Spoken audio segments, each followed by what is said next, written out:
سے پہلے تو میرا سوال آپ سے ہوگا کہ یہ جو خواجہ سرا کمیونٹی ہے اس کے بارے میں تھوڑا سا ہمیں بھی ایجوکیٹ کریں, ہمارے ویورز اور لسنرز کو بھی ایجوکیٹ کریں کہ اصل میں یہ کمیونٹی کیا ہے, اس کے بارے میں کون سے ایسے راز پوشیدہ ہیں جو ہم تک نہیں پہنچتے. تو چلے ہم نے کہا آج آپ کی زبانی سنتے ہیں. جی تھینک یو, بہت بہت شکریہ. آج آپ نے ہمیں دعوت دی ہے اپنے پروگرام کے لیے, اور جیسے کہ ایشوز چل رہے ہیں اس ٹائم پاکستان میں, اس کے مطابق جاننا بہت ضروری ہے کہ یہ خواجہ سرا کمیونٹی کا رہے ہیں آپ, یا میں اس کو کلچر کا نام دیتی ہوں. ٹھیک, کہ کلچر کیا ہے, یہ خواجہ سرا ہے. تو آپ کو خواجہ سرا کلچر سمجھنے کے لیے دو باتوں کی دیکھنے کی بہت ضرورت ہے کہ اللہ تعالیٰ نے اور ہیومن بینگز جتنے بھی سائنسدان اور سب ریسرچ کے مطابق دو ہی جن سے اللہ تعالیٰ اس دنیا میں ایگزسٹ کرتی ہیں, ایک مرد اور ایک عورت. اب کچھ مردوں میں سے کچھ عورتوں میں سے کچھ افراد ایسے ہیں جو اپنی جنسی معذوری کا شکار ہیں یا ذہنی معذوری کا شکار ہیں. کچھ اور ڈسیبلٹی بھی ان کے اندر ہو سکتی ہے, نابینا ہو سکتے ہیں, کسی کو سننا نہیں آتا, کوئی بولنا نہیں آتا. تو یہ ایک ڈسیبلٹی ایک ایسی چیز ہے جو آپ کو یہاں سے دیکھنا بہت ضروری ہے کہ ایک مرد کے اندر کسی بھی قسم کی ڈسیبلٹی ہوگی تو رہے گا تو وہ مرد ہی. عورت کے اندر بھی سیم اسی طریقے سے کوئی ڈسیبلٹی ہوگی, جنسی معذوری کا وہ شکار ہوگی, یا وہ اپنا ذہنی طور پہ جنسی معذور ہو سکتی ہے کسی بھی وجہ سے, تو اس کے لیے بھی وہی کیٹیگریز آئے گی.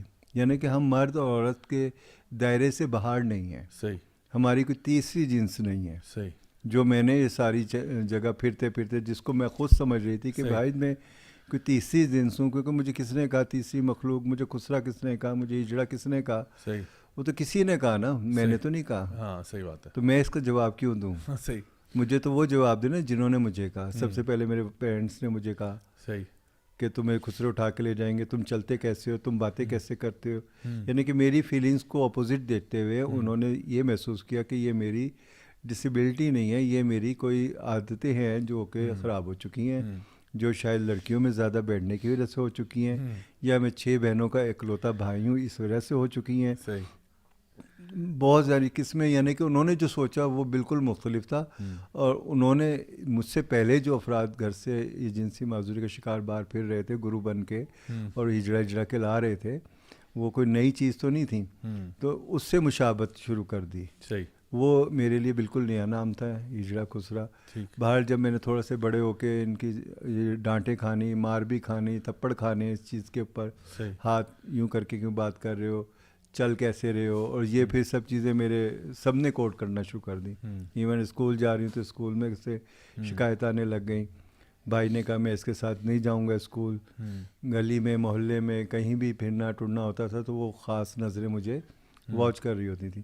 تو یہ جو کمیونٹی ہے یہ یہاں سے وجود میں آ رہی ہے. صحیح, اس کی بیس یہ ہے, اس کی جنس سے تو تعلق ابھی بنا ہی نہیں ہے نا. ٹھیک ہے, کیونکہ جنسی طور پہ تو وہ دیکھا بالکل مکمل ایک میڈیکل سرٹیفکیٹ مل گیا کہ میل پیدا ہوا آپ کے گھر میں. صحیح, لڑکا ہے, کوئی اس کو پرابلم ہوگی تو ڈاکٹر بچپن میں 100 قسم, کسی کو پولیو ہوتا ہے, کسی کچھ ہوتا ہے, وہ اسی وقت ڈیسائیڈ ہو جاتا ہے کہ یہ کچھ نہ کچھ اس کے ساتھ ڈسیبلٹی ہے. وہ بھی کوئی نظر نہیں آ رہی. کچھ عرصے بعد ہمارے ایز اے مسلم بھی ہمیں سنتوں کے عمل سے گزرنا پڑتا ہے. وہاں تک ایک مرد جا رہا ہے نا, لڑکا جا رہا ہے, تو پھر اس کے بعد کیا ہو رہا ہے کہ وہی اسی لڑکے کو آپ خسرا کیسے کہہ رہے ہیں؟ آپ کہہ رہے ہیں نا جی, صرف اس کے چال ڈال کی وجہ سے کچھ اور بھی پرابلم اس کو ہو سکتی ہے. ہو سکتا ہے وہ جنسی نہ ہو, اس کی ذہنی ہے, اور میں یہی کہوں گی وہ ذہنی تھی. ٹھیک ہے, میری وہ ذہنی کچھ ایسی چیزیں تھیں جو شاید میرے ہارمونس کے ساتھ جڑی ہوئی تھیں, جو اب آ کے پتہ لگ رہی ہیں. ٹھیک, اس وقت میں کیا بتا سکتی ہوں اپنے آپ کو صحیح کہ میرے ساتھ کیا ہو رہا ہے, یا میں ہوں کون, میں اپنی ڈیسائیڈ بھی نہیں کر پا رہی کہ میں کون سی کیٹیگری یوز کروں. لینگویج کے اندر میرے منہ سے اچانک نکل جاتا تھا, لڑکوں کی بات کرتے ہوئے میں لڑکی کی طرح بولنا شروع کر جاتی تھی. امی کی لپسٹک اٹھا رہی ہوں, کبھی جوتیاں پہن رہی ہوں, کبھی کپڑے پہن رہی ہوں چوری چھپے, اسی پہ مارے کھا رہی ہوں, اور کسی بات پہ نہیں مارے کھا رہی. تو ان دو افراد کے درمیان جب ہم اپنے آپ کو دیکھتے ہیں کہ کلچر کیا ہے, کلچر اسی طرح وجود میں آیا, اس کا ایک رد عمل کے طور پہ. صحیح, اس ہجڑے اور خسرے کے کہنے کے اوپر رد عمل کے طور پہ آپ نے وہ نہیں دیکھا کہ یہ تو خنسا بھی نہیں ہے, جو ہمیں بعد میں پتہ لگا کہ پیدائشی ایک شناخت ہوتی ہے, اس کی بھی خنسا مشکل بھی شناخت ہوتی ہے, مخنث کی بھی ہوتی ہے. جب وہ ایک شناخت بھی نہیں ہے تو پھر کچھ نہ کچھ تو ہے نا, جس کو ہمیں دیکھنا بہت ضروری تھا. تو باہر جو کلچر چل رہا تھا وہ ایک صدیوں سے اسی بیس پہ چلا آ رہا تھا کہ جو ہم اپنے مغلیہ دور سے جب دیکھنا اس کو شروع کیا، جہاں میں اپنے گروؤں کے پاس جب پہنچی وہاں سے گھر سے نکل کے، تو اس میں بڑی ایک کہانی تھی کہ بھئی وہ کچھ کہہ رہے تھے، مجھے سمجھ نہیں آ رہی تھی. جب بلوغت کے دور پہ پہنچی تو آپ کی فیلنگز کا ٹائم آتا ہے. صحیح. آپ کی منگنی کسی سے کی جا رہی ہوتی ہے، آپ کی بچپن میں انگیجمنٹ ہو رہی ہوتی ہے، آپ کی خالہ کی لڑکی کے ساتھ، آپ فلانی کے ساتھ اٹیچ ہیں. وہ بھی ایک عجیب سا لگ رہا تھا، مگر اس نے ان کی بات کو رد نہیں کر پا رہی تھی والدین کی اس بات کو، کہ وہ کہہ رہے تھے میں لڑکی ہو اچھے بولے کیا ہو گیا تمہیں. میں کہوں کہ یہ تو ٹھیک کہہ رہے ہیں. میں اگر جس طرح اپنے ذہنی ہوش واش میں آتی جا رہی ہوں اور فزیکل اپنی باڈیز کو دیکھنا شروع کیا میں نے، تو میں نے کہا شاید یہ ٹھیک کہہ رہے ہیں، مگر وہ چیز کہہ رہے ہیں وہ تو میرے ہو نہیں رہی. اب وہ ایک ایج میں تو آپ کو دیکھنی پڑتی ہے، ایک ایج میں جا کے آپ کو بتانی پڑتی ہے. تو ایسی ایک جگہ کے اوپر ڈسیبلٹی آ رہی ہے کہ جو شرمندگی کے بعد بتائی نہیں جا رہی. جی. میں اس چیز کو بتا نہیں لگا، ٹھیک ہے میں لڑکا ہوں مگر مجھ سے یہ نہیں ہو پا رہا، مجھے ایسی شہوت نہیں آ رہی، یہ نام بھی مجھے نہیں آتے تھے کہ میں کیسے کروں. میں تو اتنا ایسا بس بول دیتی تھی کہ بھئی امی مجھے وہ فلانے کزن نے گندی گندی باتیں کی ہیں، یہ ایسا کی ہے.